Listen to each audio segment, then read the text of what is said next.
I've been waking at 10 missed calls. Another email that I ain't replied to. Yo, what's going on? I go by the name of Bison Briggz, one of the co-owners of Premier Battles, and I'm joined today by a good mate of mine. He also runs events with me for Premier Battles. Over 1 million views in battle rap as well, and the same person you never send to the shop for a bottle of water, because he will spend £48 when you are running an event that is already in the minus. Bloodstro, what's going on? What's good, man? How's isolation treating you? Terrible. It's just it's dire. Hate it. Yeah. Just want normality back. Mad, isn't it? Mate, I was talking to Jan the other day and we was talking about undisclosed event that you and you ran and Jan helped you with. Is probably one of the only battle rap events that has happened this year, besides the Don't Flop, Crafty and Yunnan event. Yeah, how mad's that? Mental. Considering we had Anarchy planned, you had an undisclosed 2 coming up, Apex. It's mad. How did you find running your first event? It wasn't without its problems, but to be honest, having worked with you for so many years and all the stuff we went through with Apex and how that fell apart, and the stuff with the first All-Star where the actual person who was going to put in just dropped out at the last minute, and how we managed to get through that, I think it helped massively. Like, I was, weirdly enough, you've seen me at events, I'm normally stressed. That was the calmest I've ever been. Like, even Tox turned around to me and was like, "You look mad calm." Like, I thought you'd been mad stressed. Yeah, the perfect event to do it on, though, because it was a small room event, really. Headline was Cole J and LSD, in which you know anyway, so it's not like they're travelling in from anywhere. Did you notice? Because obviously I wasn't even in the room. I wasn't at the event. Me and Shotty was shooting Shotty's music video in a different venue. Did you notice a difference from helping me with events to actually taking full control and what actually goes into it? Yeah, massively. Like, could you even turn around to us like, "Look, just book your battles," and it was just weird. Like, yeah, obviously I've been around battlers for so long, do you know what I mean? And then I'm hit, like, a lot of them, like, I've got a good personal relationship with, and then I'm having to message him and I'm like, "Yo, do you want a battle for my event?" It just felt weird, like, taking that step. But yeah, man, I enjoyed it, like, to the point where afterwards I was messaging you and I was like, I got the itch again for the first time in about 4 or 5 years. You started booking battles straight away again, because you was hitting me up with undisclosed 2 of battles that I'd already locked in a couple of days after it. Yeah, which is obviously gutting that this happened, because I had some good battles lined up. Yeah, we'll keep on going now. Make sure to go on the next event, because we can definitely do that. What do you think's the hardest thing that you've noticed? I mean, you've only done one event, so it's kind of hard to gauge things going on, but was there anything you struggled with a little bit? Yeah, so delegating. Yeah. More than anything, I tried to do everything myself, whereas realistically I should have just delegated a lot better. Yeah. Who was you working with? Jan and Nick, wasn't it? Nick was, like, obviously Nick's, you know what he's like, because we wanted to get it done, but we didn't want to do it within like 2 hours and it just be like a weird event, so we tried to space out as much as we could. And to be honest, like, from the feedback that we got from the battlers and the people that were there, like, it was run really well, and majority of that was down to Nick, because he was just like, "Look, let's keep it going, but let's not overpay, like, take the piss with it." Yeah. Did all the battlers turn up on time and stuff? Well, you know what battlers are like. No, then. For fuck's sake. This is one thing I wanted to ask you. So, you obviously started as a battler. You had your debut against Lunacy. Nope. Who was your debut against? Was it Fame? Yep. Fame on lap. Where you robbed me. So your debut was Fame on lap battles. Yeah. So if that was your debut, what made you get into battling at that point? Because obviously Don't Flop was the bigger league. I don't even think I knew you at that point, did I? Or did I know what you got? No, you did. It was, so I knew people who you were in upper level with. Right, okay. So we knew of each other, but we just never really, like, met at that point. Like, I knew Shotty. I was good mates with Blizzard. Like, I knew Blizzard for years. And it was how I got into battling. I've said this before. Like, I just remember being at my house and YouTube had just started and I was bored. You know, like, where it's got what's hot and stuff like that. I can't remember what it was at that time. I just seen Osh on a field battling Rick Riley. Yeah. And I just seen the scouts and I just found it hilarious. And then I was like, and then obviously when you see at the bottom of it, I seen his battle on Don't Flop, and I was like, oh, there's battling. Because obviously I remember watching, like, BET stuff. I remember watching Jin when I was growing up. I remember watching the original Jump Off, and I was just like... And at that point, I was kind of coming out of grime, like, because I used to do grime when I was in high school and stuff like that. And you know what it's like in high school, someone says something, you've got to clap back pretty quick. So I just thought, it'd be something to be, or it'd be fun to jump in. And then it came to all the original Don't Flop events. So I was there for the 2-on-2 with Ocean Innuendo, against Eddie P in Frisco. I was at the original, one of the Blackpool events.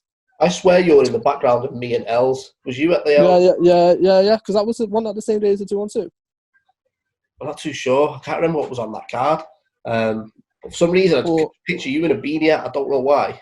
Yeah, no, it was me in a beanie hat. I don't know, literally, yeah, like, it would be 1,000 degrees outside and I'd have that beanie hat on. I don't know why. Like, my nickname in college was Burglar, because I literally used to walk around look like I was a burglar. Beanie hat. Yeah. Yeah, even lab battles, like, do you remember the Disaster, Ilmac and all that? Do you remember how small, because obviously we had to go from downstairs Zombie Shack, how packed it was and how hot it was in there. Yeah. I had that hat on all day. Like, yeah, mate. Because I was, so it was funny, yeah, because obviously Steve Bartlett was obviously stood next to me. Yeah. And I remember him turning to me, he was like, what on earth are you doing? He was like, do you not realise how hot it was? And I was just like, I'm fine, mate. And he just looked at me like I had like 3 heads. So you did the Fame battle, and then see the next one. Yeah. So funny story is the Fame battle. Yeah. I locked in the Luna battle first. Yeah. And then I'm speaking to you at the lab event, and then then we confirmed the Fame battle. So I used all the material I had for Luna for my Fame battle. Right. Okay. And had to rewrite everything for Luna. and realistically, like, to be honest, my Fame material was probably some of the best material I've ever written. Yeah, and you used it against Fame, and I robbed you. Yeah, and then I got robbed. Disgusting. Briggz, Team Lab, Misfit Music. I think it was 2-1 on rounds to Fame. Bloodstro's fucked him up, basically. Briggz. So the Luna battle, obviously, everyone knows what that is now. That's pretty much, that was Luna's debut. So I remember that going down. I remember being in the room for it. So he pulled in obviously that battle's what, 1.2 mil or something now, is it? Something like that, yeah.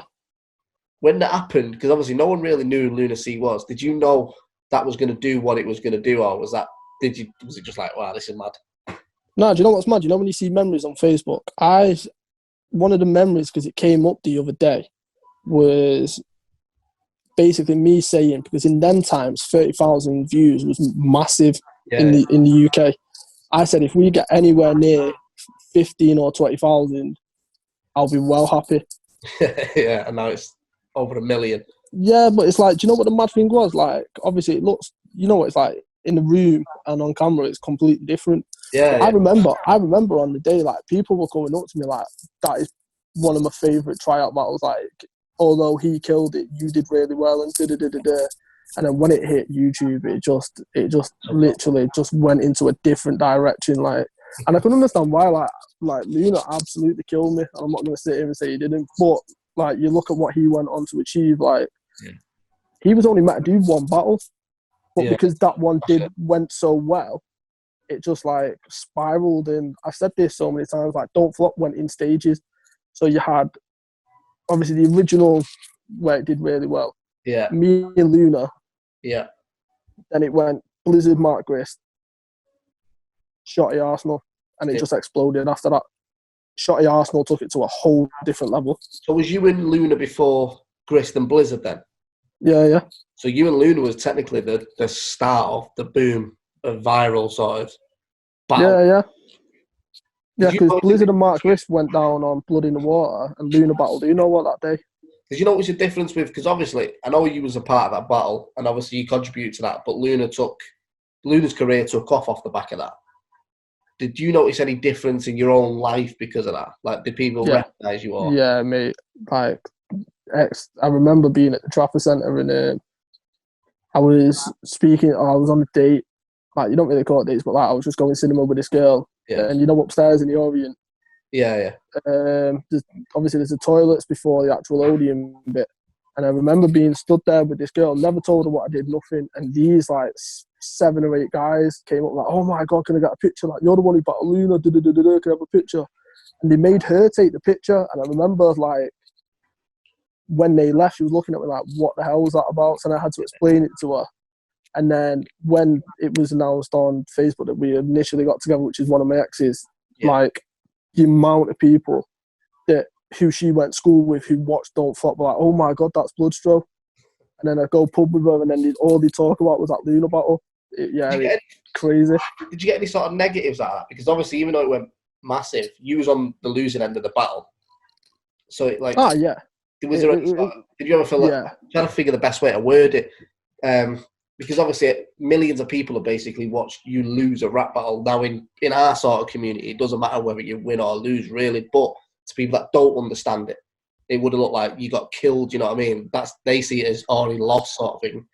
That's what I mean. So like the battlers and the rappers who were there, like I remember, and I loved Kruger. Like Kruger was one of my favourite battlers at the time. Kruger came up to me and he was just like, "Your first rap battle or your second rap," he was like, "You've done really well." Yeah.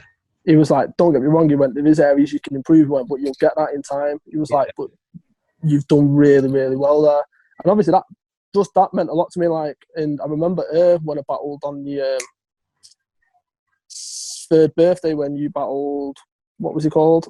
Hazard, yeah, London. Yeah. I battled Bowski. I remember after that, was like to me, was like, "You're starting to get it now. You're starting to click it." Because obviously I came from a grind background. Like, to be completely honest, I didn't really respect the writing, or I didn't fully understand the whole writing process in battling, and that hindered me massively at the beginning.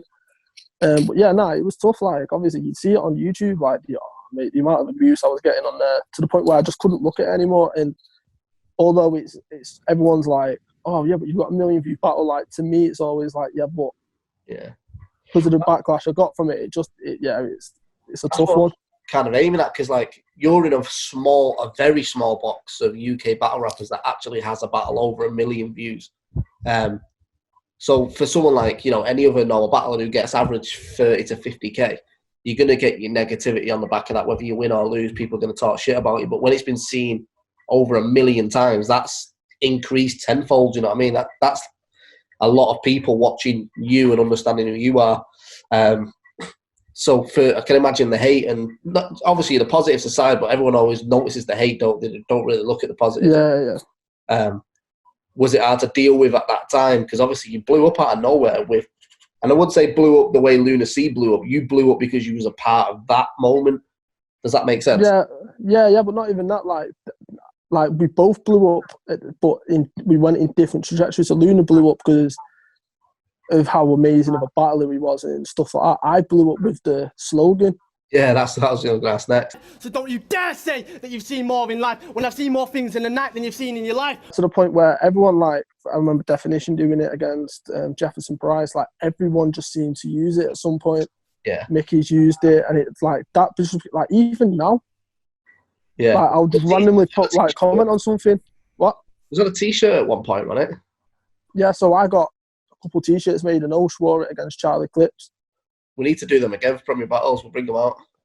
Yeah, I mean, a new design. Yeah, because the thing was, it's like I remember when I brought, like, I only did 2, and I remember this was the 5th birthday at Leeds. Like, fans were coming up to me like, "Oh, you should sell them properly."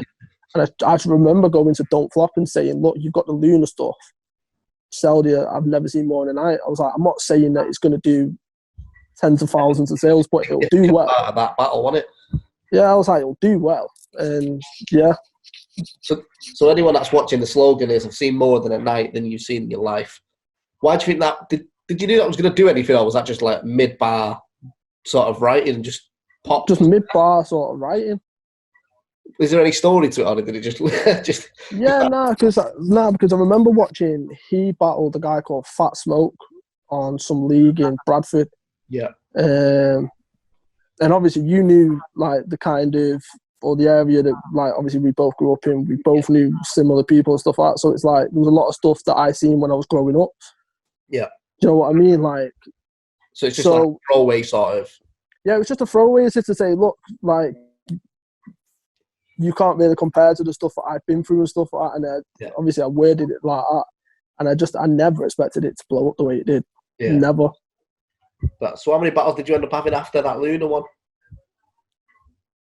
Are you still below 10? Yeah. It's mental. Like, 7 battles, and that's 7 or 8. Battle alone has like made Bloodstro the name still relevant in UK battle rap 8 years after, sort of thing. Yeah, it's crazy. Like even now, like because sorry, go on. No, I was gonna say, like, I was speaking to Luna a couple of weeks ago, and even now, like, people still like ask him about that battle between. And do you know what's weird as well? It's like, I swear it was LSD or someone like that. There's a few battlers who have been around, but they basically turned around to me and said the first battle they ever watched was me and Luna. I'm not surprised, mate. The amount of views it's on. I bet a lot of kids got into battle rap because of seeing that. Like you said, you've seen O'Shea and Ricky Riley in a field. A lot of people's first introduction would have been you versus Luna, O'Shea versus which is weird. Like, it's a weird thought just to even think that. If being honest with yourself, the way everything's turned out, if you could go back to that day, do you regret doing the Luna battle, or is it something you're still proud of? No, I don't regret it. I regret how I approached it. Okay. Because I think I did, like, don't get me wrong, I'm not saying my material, like, I basically give myself 2.5 weeks. Yeah. And I written my material, and I've got, you know what, I've got a good memory, so I knew I wasn't going to struggle with that. Yeah. It was, but I just, like, I remember my boy Jack was just like, I think it was about a month out, he was like, have you got anything for it? Because he likes battles, like, you've seen him at events with me. Yeah. And I was like, no. He was like, what are you doing? He was like, it's don't flop, like, what are you doing? Like, this is a good chance and a good opportunity for you. Yeah. And then I left it 2 weeks, and I'm not, like, even if my material was A+, Luna would have still took that battle convincingly. But I wish I'd have approached it differently. And I wish I'd have studied battling before I actually got into it. In some ways, though, do you not think that's part of the magic, the way it turned out? Do you think if you would have given 3 great rounds, that still would have blew up the way it did? Possibly not, no. Because it's sort of... I don't really know how to explain that, because I watched the battle back the other day. This is why I'm sort of talking to you about it, because I seen you saying on Twitter, I know you was only messing about because I know you personally, but I seen you saying to Luna, like, the battle ruined your life, you know what I mean? So I watched it back and I was like, there's sort of like a novelty to the battle. Like, it's a rare little gem in UK battle rap. And I think if you would have been better than what you was and gave it like a, say it was a classic, you know, like a shot your ass. Yeah, I don't think it would have been watched that much. No, I agree. And I've spoke to Luna about this, and I remember speaking to Osh about it, because obviously when Osh was confirmed to battle in Luna, he rang me the day it got confirmed and went, I want you to jump in. Yeah. And obviously I was hesitant, and I was just like, I don't see, like, it'll be a great moment, but I just don't see how. Not that it benefits me, it just makes me look bitter and weird. I was like, if I'm going to do it, it's got to be done funnily, and it's got to make sense. And then obviously we had the moment where it was like, battle rap ruined his life, and then I hate you, and the whole place went nuts. And I remember Luna looking at me and smiling, and that's why he said to me on Twitter, he was like, yeah, you got your own back that day. Yeah, because it is mad, because like you say, I think the way that battle turned out is, and this isn't saying you were shit or anything, this is saying that it what's the word? It shown the levels of lunacy. I think that's what people bought into, whereas if Luna would have gone against an O'Shea on that day, it would have been more balanced, and people, I don't think, would have been as excited, whereas this was like, that this is pure, like, let's be real, Lunacy's in a category with the Shotties and the Tony D's. He is his own enigma, his own lane. He moulded sort of like the next 5 years of battle rappers that came through were all trying to be Lunacy. I think that was down to the fact that his win against you was clear enough where it showed his full ability. Whereas if he'd have gone against someone in his face or someone who was established and a lot more veteran-wise, they might have put Luna on his toes a little bit and pushed him back because it was only his first battle, second battle. But that gave a real sort of, this is Lunacy, and projected his career further than a lot of people, because a lot of people have to do 10 or 12 battles before people even notice who they are. But it's like, so you get them moments. So it's like, obviously, you'll know what I'm talking about in a minute. So you get them battlers where they'll always have that one battle Yeah. that always gets brought up, regardless who it is. So, for example, Blizzard will always be the Mark Grist one. Yeah. Shotter will always be Arsenal. And then obviously Luna, he's done some great battles, but the one that will always get mentioned to him, the one that always does is me.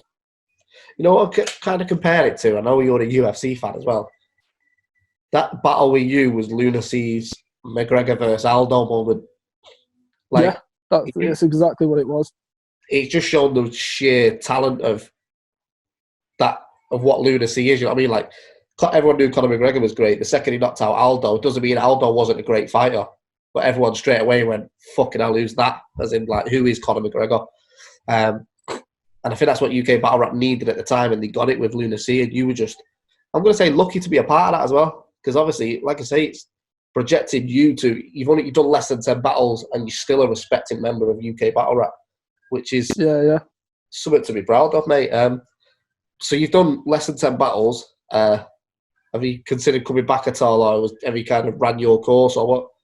No, I think, like, I put one more, ideally, because everything fell into place. It was on Saturday. I wanted to do it on my sister's birthday because I just thought that'll be my way to go out battling properly then. Like, just have one more in me. Because now that, when I took, obviously I've not battled for 4 years since we did what was initially meant to be the 2-on-2, but we ended up doing a 2-on-1 on Willsey. Yeah. And, like, I enjoyed that processing. Obviously, I've done 2-on-2s with Osh, with Soul. Yeah. And, like, I've done everything I really wanted to do in battling. Like, my main aim was to have a battle at 30,000 views. Yeah. You smashed that, mate. I know, and it was like, I always wanted to team with Osh because Osh was the first one that I watched and I was a big fan of. Yeah. And I've done that, so it's like, yeah, I think one more in. But it's got to make sense. If you did come back now, because obviously you're in a weird boxes in regards of a lot of battlers judge their next battle off view count, whereas you can't really do that because if you did that, you'd be looking at, I'd have to fly Murder Nuke or Loaded Lux or something over to battle you. Is there anyone you sort of consider yourself, I'd like to battle them next if this is my last one? Like, no, not really. No, not really. But it's like battlers have like jokingly said, "I'll take it." Like when I said I was coming back, but it was like battlers you wouldn't expect. Like I remember Major making a joke to me. He was like, "Come on, man, give me some of them views." And I was like, "You stupid." I was like, "You're a killer. Like I ain't coming back after 4 years and forget that." If you went against someone now, would it be more of a newcomer who's up and coming and exciting, or would you like to go against a veteran, or have you got anyone sort of? No, no one ever. No, I just wanted to. One more. Like I've not really like thought in depth. Like I was writing little things just to see like how my writing was and stuff like that because I just wanted to dust the cobwebs off and see if just that's writing. Right sort of battle. Yeah, just something that makes sense and just fun. Yeah, I think that makes sense because I'm looking at your battles now. Yeah, so you've got obviously battled Fame. You've got you and Lunacy, which is on 1.1 million. Then you've done a few like high def, but you battled a few veterans. So you battled Bowsker, Eddie P, and Frisco, Big J, Willsey. Sorry, like these are not slouches in UK battle rap. You know what I mean? You battled some good names. So I think if I seen you come back myself, I'd like to see you go against maybe someone in the same situation as you, where they've had a couple of years out and it's like a fun comeback battle. Or someone who's on the cusp of becoming someone decent in UK battle rap. You know, someone who's really making a name for themselves and they need that one battle to sort of push them onto the next level. Yeah. I think that'd be exciting. I'd like to see you back, mate. I think it'd be good. I've been trying to get you back for ages, but we'll see. So you're looking forward to doing more event management side of it now. Do you think that's where you're probably going to end up going? Possibly.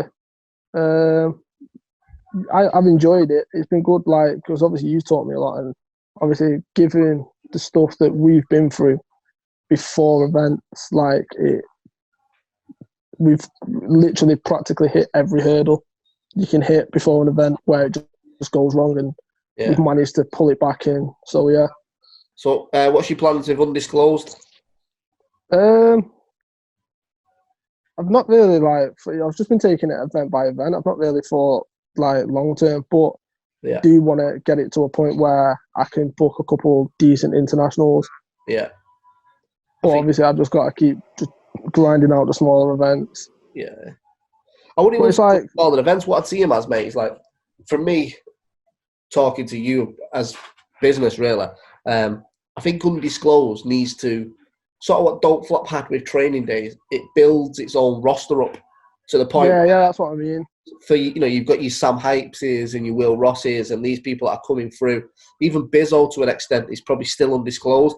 I know he's on the Anarchy event. If he does well on Anarchy, then he'll start seeing the bigger cards coming in. And that's what Undisclosed is perfect for. My idea for Undisclosed for you is for you to bring through the next generation of UK battle rap. And then when I go and do Anarchy, All-Star, Apex with yourself, we can then look at your roster and go, right, he's 4 battles unbeaten on Undisclosed. Let's fly in Real Deal and let them headline Undisclosed 5. And if he doesn't deal, then we'll talk about Apex. Like, I think that's what everyone wants to get, that big plate straight away, which it just isn't there. They've got to work. No, it's like that's what I mean. It's like you look back at the old, like, the way.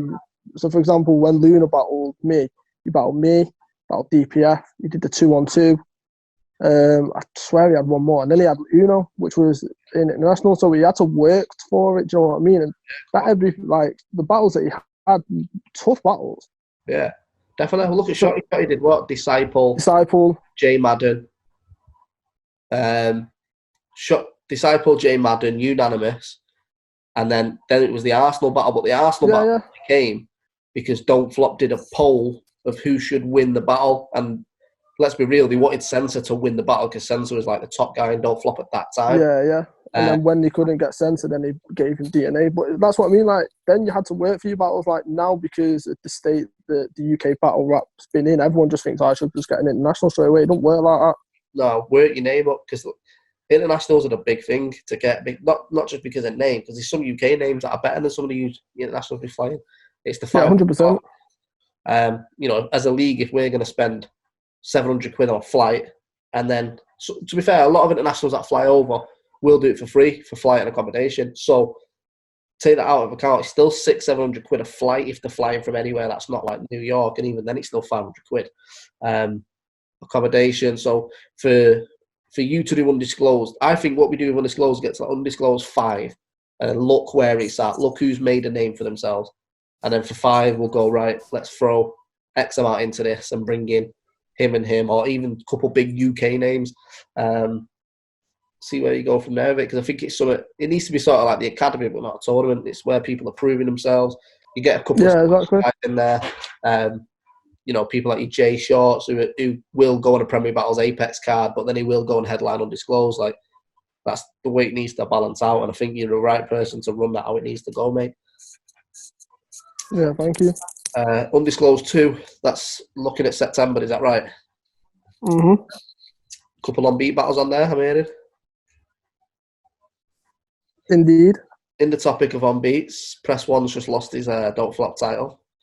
Yeah, that's crazy. Crazy. Madness, to be honest. I've not watched the battle, but I've clicked on it because I wanted to see. Obviously, I've seen everyone going on about how they worded it before the battle and like the little statement that they put out and stuff like that. It was very serious, wasn't it? yeah, but it's like, obviously you see the so I think round 1 he said 24-28, so that's not that bad. Yeah. Round 2 like didn't look that bad either. Obviously the big one was round 3 where it was like practically double what thing he wrote. But my thing was, if I was in Press One's position as a battler, I'd be kind of pissed off because it's been judged. Surely the judges on the day knew my round times anyway. Obviously, there's a whole nother discussion whether it's right or wrong, because obviously we've seen what Lefty put out with regards to the week before, and it's like, obviously definitely 24 and and obviously that happens. Like, obviously that's a whole nother debate. But from a purely battler point of view, like, if they knew my round times on the day and they've given me the decision, I've won the battle. Yeah, I agree. I think obviously Press One threatening to release the battle earlier. He's probably Didn't help. flop off. Yeah. To be fair, if a battle rapper was contacting me threatening to release the footage, I just wouldn't put it out. But at the same time, I understand why Press has done it, because there was all the rumours circulating about Press fucking rapping for 3 hours and all that sort of stuff, and a lot of people getting behind it. So I understand why Press is like, look, get the footage out so people can make their own assumption on that. Yeah, exactly. So I'd understand that. But yeah, the times for me. I mean, I watched the battle. I thought Press was 2-0 up going into the third anyway, so he'd already won. Well, I've seen a lot of comments saying that, so I'm going to watch it later. But I have seen so many different people say, look, I had Press 2-0 up anyway, regardless of the third. So I'm having fun with it online, I'll be honest. But I think I'm having fun with it, like just watching you, just like putting pictures of the fucking Premier Battles logo up. It's just yeah. That's why I messaged you before, like saying I love you, because literally you had me in tears at some points today. I think the main thing is being real, take the bullshit out, the don't flop Premier Battle shit. That's nothing anyway. But I think the funny thing to it is, obviously he's been stripped of the title now. And if that was down to the fact of threatening the league, fair enough. I can see why they would do that, because I, as a league owner, I'm probably not going to want to work with someone that's been threatening me. Other side of the coin, I do understand why Press was kicking off about it, because I probably would be the same if everyone's talking shit about me. People were DMing him and all this stuff, so I'd probably be the same, saying, look, you can take all this heat off me just by putting the battle out. It's been filmed months ago, you know what I mean? Yeah, exactly. So I can see that. But I don't think it comes down to the time limits. I think that's just being an excuse to sort of enforce the reason to take the title off. Look, we do Premier Battles where we time everything. I don't think there's been... I think the second season there was like 2 battlers who hit 90 seconds. If we're going to start enforcing this, then everyone needs to be going time right on 90 seconds, and it's fucking pointless. I hate battles that do that. It just looks shit. I'd rather docu for it, and like you say, end of the day, 5 judges were picked, 4 picked Press One after he went over the time limits. It is what it is. You lost the battle. Judges are there to decide that. Like when we do Premier Battles, judges get told if they go over 90 seconds, dock a point off him. That point can lose. Yeah, not even that though. Like whenever, like, because obviously for the first season, I was making sure that everything was organised with regards to the filming of the judges and stuff like that. And in the room, they were told, look, so and so went over by a minute. Yeah. On this round, so and so went over by this much on this round. So they were told. You know what I mean? So we had that transparency there, so they knew straight away. And then obviously we had the judges' cards, so it was factored in on the judges' card. Of course. But yeah, it's been a mad day UK battle rap. Sure there'll be many more. I'll let you go because I know you've got to shoot off, but top off for joining us, bro. We'll try and do this every couple of weeks or something. Just talk about shit. Yeah, definitely. If you're watching, nice one. Make sure you do click subscribe. Let us know in the comments who you want me to chat to next. I'm going to be doing this while we do go through quarantine because we've got nothing else to do. We're all locked in the house, can't throw events. It's an hard life. Yeah, shout out to everyone watching this. Press 1. There's a shout, mate. Keep on. I've been waking at 10 missed calls. Another email that I ain't replied to. Another day comes with another stress, and I can't keep up if I try to. Man, it always goes wrong when I try to make right, and I'm always on the grind every day of my life. Man, I try to turn a penny to a million, but I ain't ever paid no price. I don't know about the sacrifice, the lack of sleep, the writer's block, the lack of pee, the lost looks, the fake friends, and the same cycle to the day ends. Man, it's all the same.